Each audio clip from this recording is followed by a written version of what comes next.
Bismillahirrahmanirrahim. Assalamualaikum warahmatullahi wabarakatuh. Oke, pada kesempatan kali ini di hari ini ya, kita akan belajar bagaimana cara mengoptimasi media sosial, khususnya YouTube dan Facebook.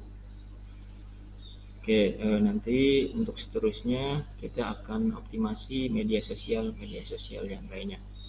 Oke, untuk lebih jelasnya kita langsung saja ke materinya. Oke, yang pertama yang akan kita coba untuk jelaskan adalah berkaitan dengan YouTube ya, dengan YouTube. Oke, untuk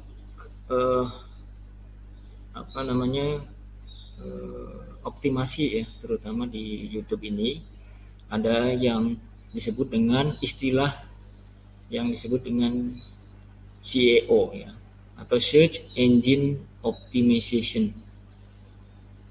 Jadi di YouTube juga ada yang disebut SEO.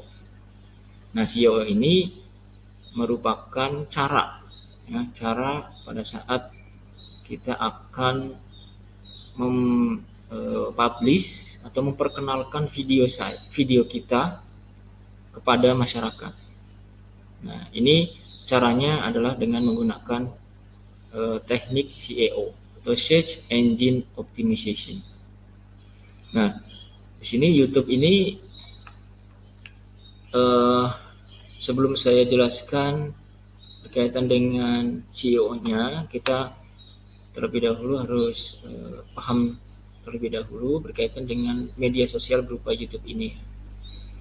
Nah, di sini YouTube ini sekarang bisa dipakai untuk platform promosi, branding, atau mencari uang dari iklan seperti halnya dengan website. Ada yang disebut dengan sistem monetisasi. Juga bisa untuk promosi dan juga untuk branding. Ya, untuk branding dalam hal ini adalah channel kita. Kemudian traffic yang tinggi pada video dan kemunculan iklan akan dikonversi menjadi penghasilan dan bisa diambil secara berkala. Nah, jadi seperti gajian ya, seperti penghasilan yang bisa diambil setiap bulan. Kemudian kalau video memiliki view tinggi, penghasilan juga mengikuti. Itulah kenapa harus melakukan apa yang disebut dengan optimasi SEO YouTube. Jadi kita harus benar-benar di sini mengoptimalkan channel kita di setiap videonya. Oke. Kemudian SEO YouTube adalah langkah optimasi dari video yang Anda buat dan unggah di YouTube. Jadi kita bisa bikin SEO-nya itu dari masing-masing video. Tujuan utama optimasi ini adalah membuat video lebih banyak diakses oleh masyarakat. Jadi supaya yang nonton banyak ya. Jadi intinya di sini adalah supaya pada saat kita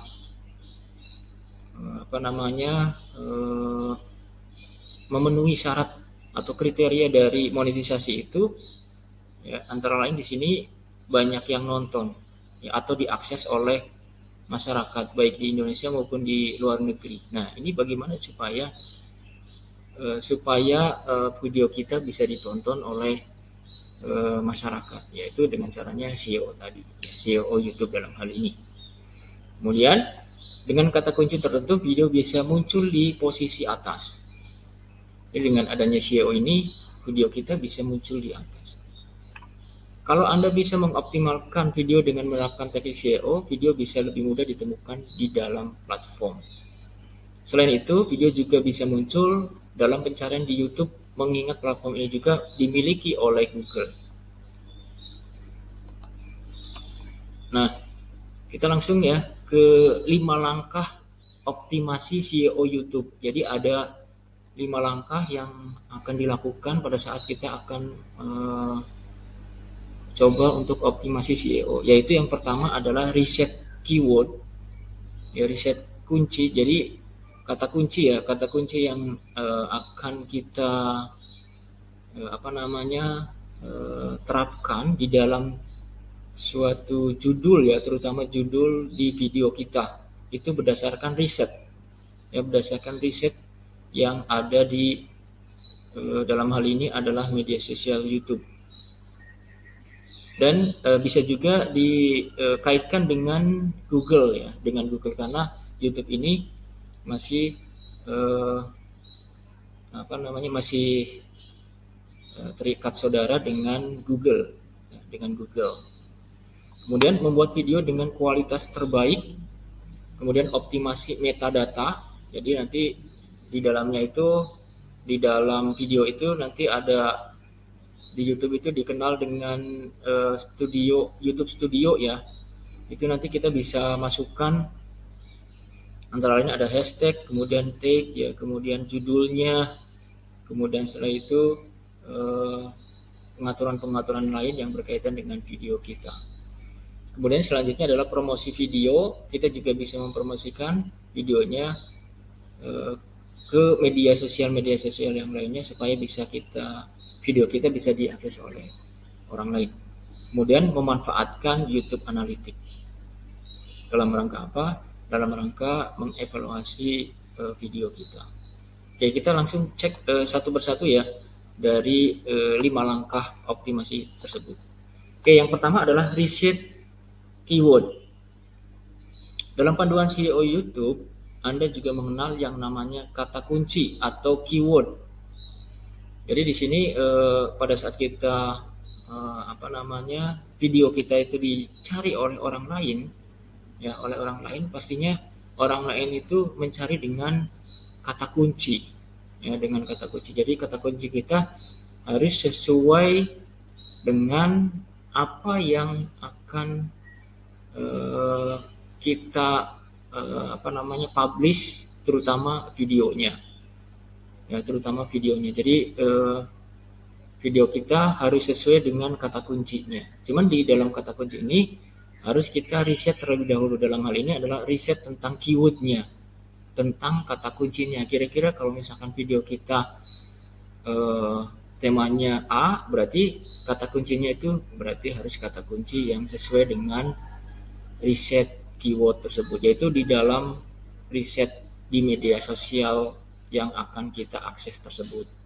Itu contohnya misalkan Google atau YouTube ya.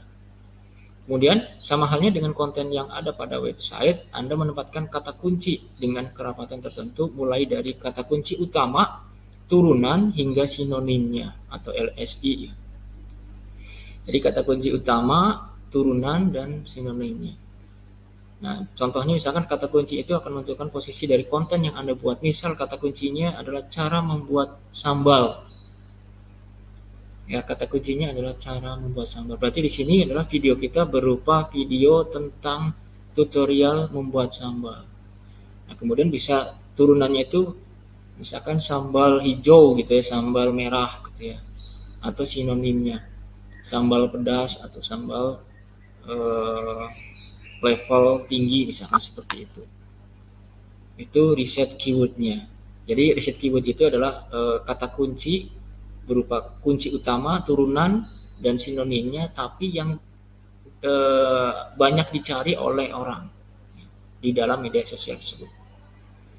Kemudian selanjutnya adalah di dalam suatu kata kunci itu kita harus memperhatikan, pertama adalah kata kunci itu sesuai dengan niche ya, niche atau niche. Nah, niche di sini adalah tema, ya tema kita. Kalau Anda mau terjun ke dunia YouTube secara profesional, yang harus dipikirkan dahulu adalah niche atau niche atau tema yang Anda kuasai.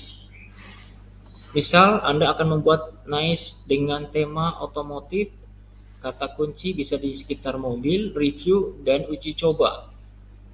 Ya, mobil, review dan uji coba itu kalau temanya adalah otomotif. Kemudian sebaliknya kalau niche tentang wisata, kata kunci berhubungan dengan destinasi bisa diberikan.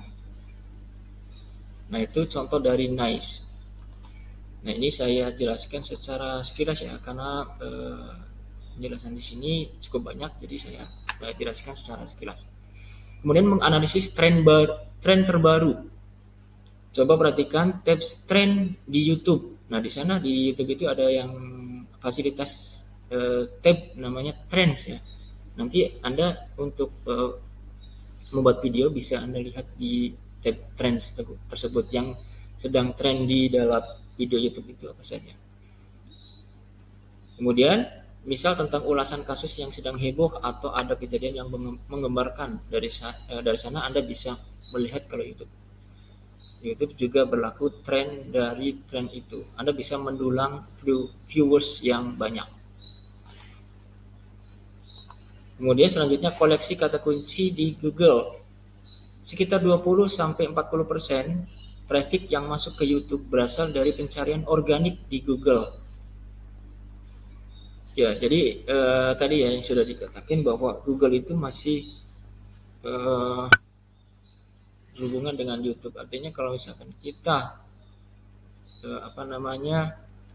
mau bermain dengan YouTube, juga bisa kita mengandalkan Google ya, karena di sana Google itu masih satu saudara ya dengan YouTube. Ini 20-40% traffic dari Google. Mengingat porsi pencarian dari sana cukup besar, Anda juga disarankan menghimpun kata kunci yang banyak digunakan dan sesuai dengan niche yang sedang Anda kembangkan. Dengan kata kunci yang tepat dan juga tambahan tren yang sedang terjadi, optimasi bisa dilakukan dengan lebih mudah. Kemudian yang selanjutnya, kalau tadi yang pertama adalah riset keyword, kemudian yang selanjutnya adalah buat video dengan kualitas yang terbaik. Dalam pencarian YouTube, video yang berada di atas adalah video yang dianggap paling sesuai dengan kata kunci atau relevan. Nah, sebelum melakukan berbagai optimasi, mulai dengan riset kata kunci, ada baiknya Anda tahu jenis video yang disukai oleh YouTube itu sendiri. Berikut selengkapnya. Nah, ini yang pertama adalah perbaiki kualitas editing. Biasanya kalau kita sebagai YouTuber pemula, ya, biasanya di sini kendalanya adalah di proses editing. Nah, ini seiring berjalannya waktu kita terus belajar. Kalau misalkan mau konsen di dunia YouTube, kita harus terus belajar, terutama di dalam kualitas dari video tersebut, terutama di editnya. Kualitas edit juga menentukan apakah video akan menempati peringkat tinggi atau malah tenggelam di bawah. Kalau teknik editing video masih buruk, mendapatkan viewer banyak akan sulit, kecuali konten di dalamnya memicu viral dan banyak orang penasaran untuk melihatnya. Kemudian pastikan originalitas video. Membuat konten yang original itu penting, meski cukup sulit. Kalau Anda melakukan plagiat, YouTube akan mengetahui hal itu. Nah, makanya di sini ada yang disebut dengan copyright ya. Apalagi kalau ada konten video atau musik yang memiliki hak cipta, ya, copyright. Platform bisa langsung menurunkan atau tidak bisa dimonetisasi. Kemudian perhatikan durasi. Durasi dari video menentukan apakah nantinya konten mudah diindeks dengan kata kunci tertentu atau tidak. Beberapa orang yang melakukan monetisasi selalu membuat video di atas 5 menit. Video dengan durasi ini juga sudah memiliki syarat untuk dimonetisasi seperti dimunculkan di AdSense. Kemudian yang selanjutnya adalah berkaitan dengan kualitas, yaitu membuat thumbnail yang menarik. Kemasan dari video harus menarik dan memuat siapa saja yang kebetulan menemukannya menjadi penasaran. Kemasan ini mencakup thumbnail pada video. Mungkin kalau yang belum tahu ya, thumbnail itu adalah cover dari video. Jadi itu adalah langkah pertama ya pada saat penonton itu akan menonton videonya. Jangan mengunggah video lalu merilisnya tanpa bagian ini. Clickbait, dalam kata-kata atau hal menarik dari video bisa dimasukkan ke dalam bagian ini. Jadi clickbait itu maksudnya antara thumbnail dengan video itu harus sesuai. Kemudian selanjutnya pertimbangkan selera penonton. Video yang berkualitas dibutuhkan untuk membuat banyak orang suka. dan akhirnya mau membagikan atau dilihat beberapa kali. Semakin banyak video dilihat oleh pengguna YouTube, indeks dari video ini akan sangat baik. Dengan kata kunci yang sama, video akan mudah tampil pada halaman awal pencarian YouTube. Kemudian selanjutnya yang nomor 3 adalah optimasi metadata. Pada pembahasan sebelumnya, Anda banyak mengatakan kata kunci atau keyword, namun Anda belum tahu di mana kata kunci itu harus diletakkan. Apakah harus di dalam video atau pada deskripsi, caption, tag atau sejenisnya. Oke, kita lanjut. Nah, di sini ada bagaimana cara membuat kata kunci ya di dalam YouTube. Ada tadi saya sudah katakan di YouTube itu yang disebut dengan YouTube Studio. Nah, ini poin yang pertama adalah selipkan kata kunci di judul. Nah, judul itu nanti akan kita tempelkan di dalam kata kunci atau di dalam di dalam YouTube Studio tersebut. Aturan judul dan kata kunci juga berlaku pada video yang diunggah di YouTube. Kemudian Anda harus membuat judul yang memuat kata kunci, turunannya atau sinonimnya. Kata kunci pada judul akan digunakan sebagai umpan untuk melakukan pencarian. Semakin relevan judul dengan kata kunci, memungkinkan besar akan muncul di halaman pertama. Oke, selanjutnya adalah optimasi deskripsi video. Di samping judul, di YouTube ini juga harus kita optimalisasikan atau optimasikan di deskripsinya. Selain pada judul, kata kunci yang ditargetkan juga harus muncul pada deskripsi. Apapun yang terjadi, jangan biarkan kolom deskripsi yang panjangnya sampai 1000 karakter ini kosong. Nah, ini sangat membantu sekali karena setiap ada penjelasan yang berkaitan dengan video atau channel kita, itu nanti akan terkait dengan pencarian di Google atau YouTube. Jadi sebaiknya ini harus diisi ya kolom deskripsi itu. Berikan deskripsi sesuai dengan video atau masukkan CTA, call to action atau ajakan ya, atau ajakan. Misalkan ajakan untuk mensubscribe ya, atau ajakan untuk like gitu atau men-share di deskripsi ya. Kemudian nomor 3, masukkan tag yang tepat. Kata kunci tidak hanya dimasukkan pada deskripsi dan juga judul, optimasi di dalam mesin juga harus dilakukan. Anda juga perlu memasukkan kata kunci yang sesuai dengan video dan kata kunci lain yang terkait di tag. Nah, di YouTube Studio juga ada yang disebut dengan tag. Tag membantu Google dan YouTube untuk memahami konteks video Anda. Kalau kata kunci dimaksimalkan pada dua hal itu, optimasi bisa berjalan dengan lancar. Kemudian yang selanjutnya adalah berikan hashtag yang sesuai. Selain tag juga ada hashtag. Kalau hashtag itu diawali dengan tanda pagar ya. Nah, ini bisa dimasukkan di dalam deskripsi. Ya, bisa dimasukkan di dalam deskripsi. Nah, kalau tag tadi itu ada fasilitas tersendiri. Selain tag, hashtag ini keluar di bagian atas judul berupa tanda pagar, diikuti dengan berbagai kata yang sesuai. Saat tagar diklik, YouTube akan menampilkan video dengan tagar serupa sehingga pencarian jadi lebih spesifik.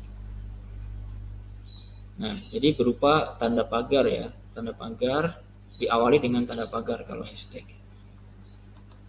Kemudian buat thumbnail yang sesuai dengan isi video tadi ya, berkaitan dengan clickbait ya, clickbait. Jadi thumbnail itu harus sesuai dengan isi video gitu ya. Jangan sampai nanti mengecewakan penonton. Selanjutnya nomor 4 adalah promosikan video. Ya, promosikan video.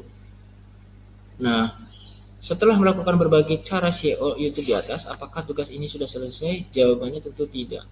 Ada banyak hal yang harus dilakukan untuk menarik banyaknya penonton video. Cara itu dengan melakukan promosi. Berikut beberapa cara promosi yang tepat. Yang pertama adalah gunakan media sosial yang tepat.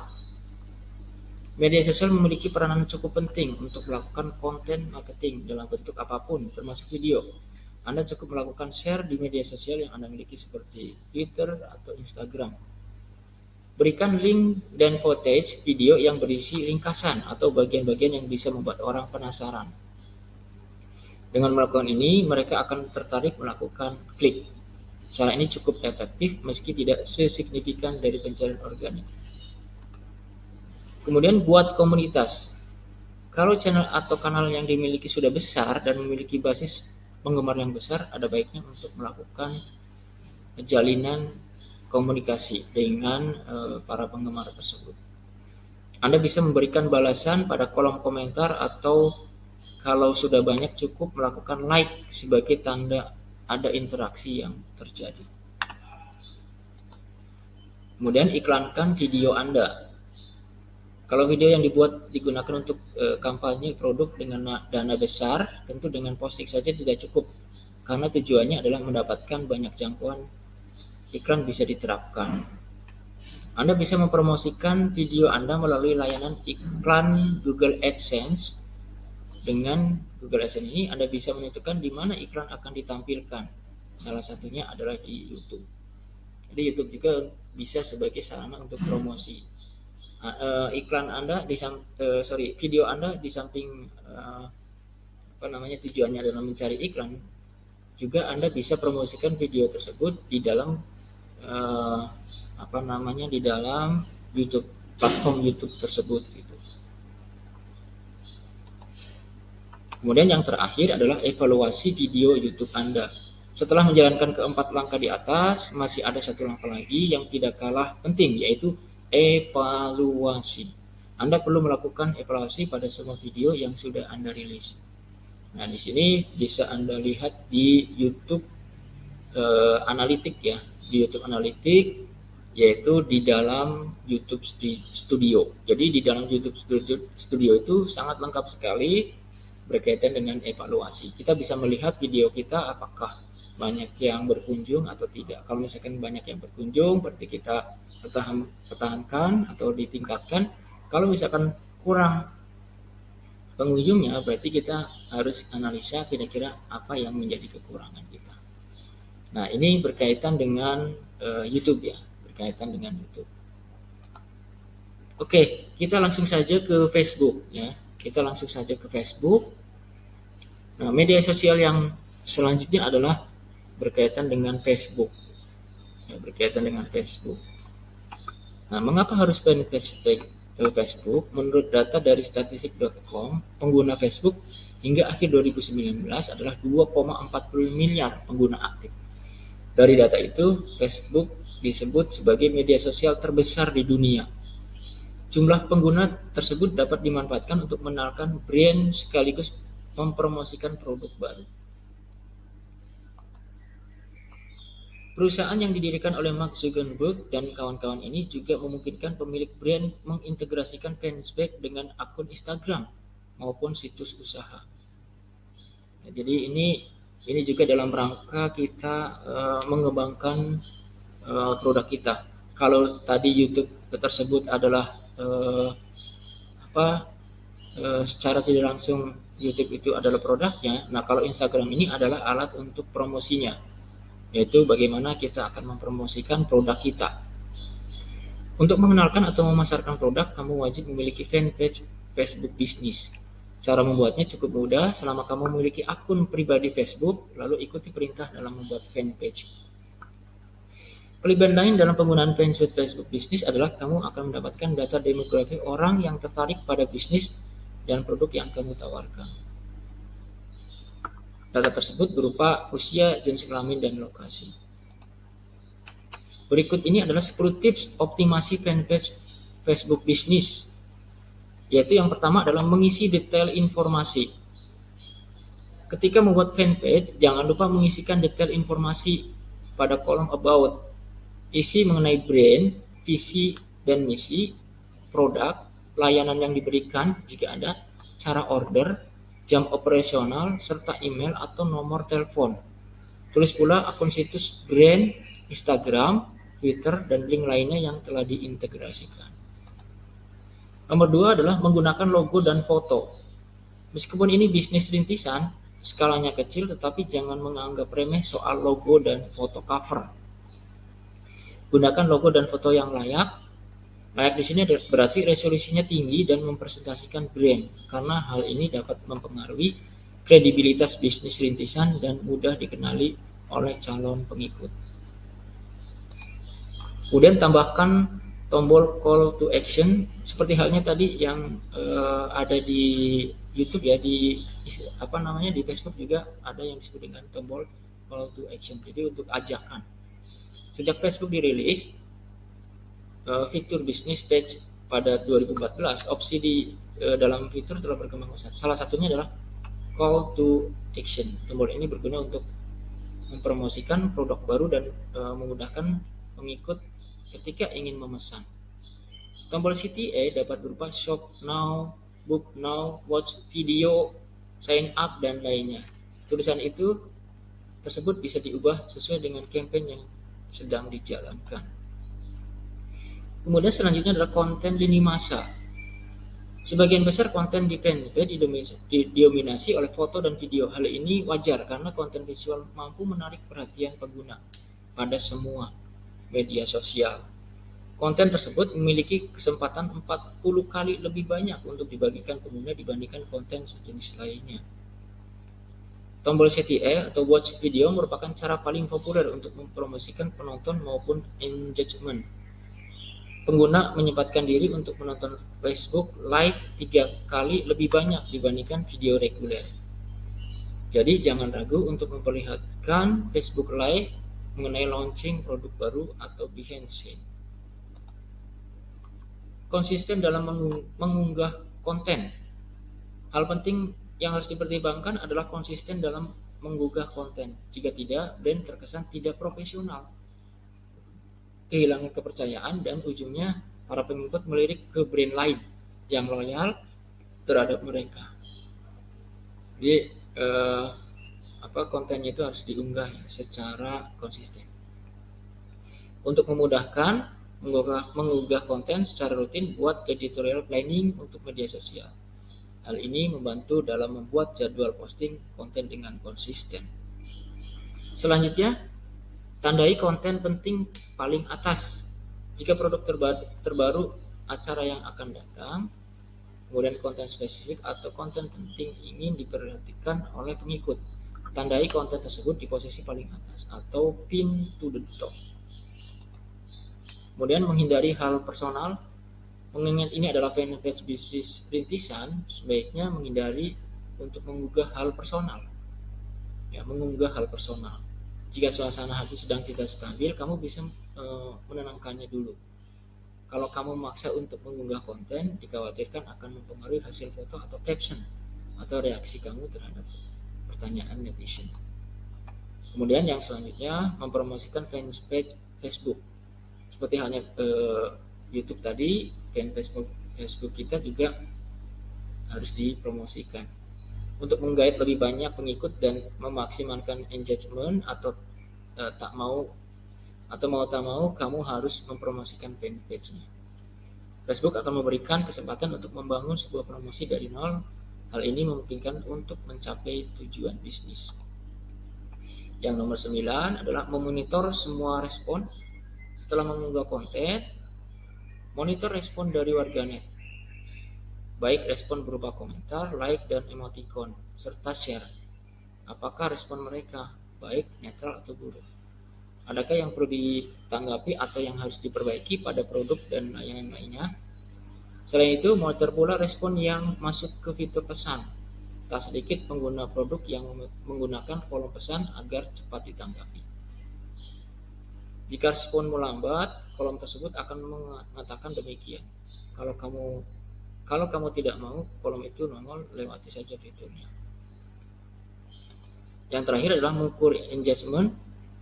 Ada beberapa cara untuk mengukur engagement. Pengukuran ini dijadikan kesuksesan dari sebuah konten, yaitu untuk mengukurnya kamu bisa memanfaatkan insight dari Facebook atau tool berbayar. Pengukuran engagement dapat melihat sekaligus menganalisis demografi audiens. Dari sini brand dapat memutuskan strategi konten selanjutnya. Oke, itu adalah optimasi Facebook ya.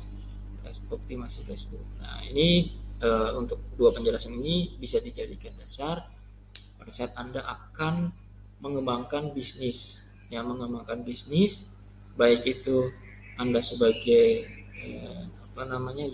YouTuber ya dalam hal ini, atau Anda akan mengembangkan bisnis di media sosial berupa Facebook.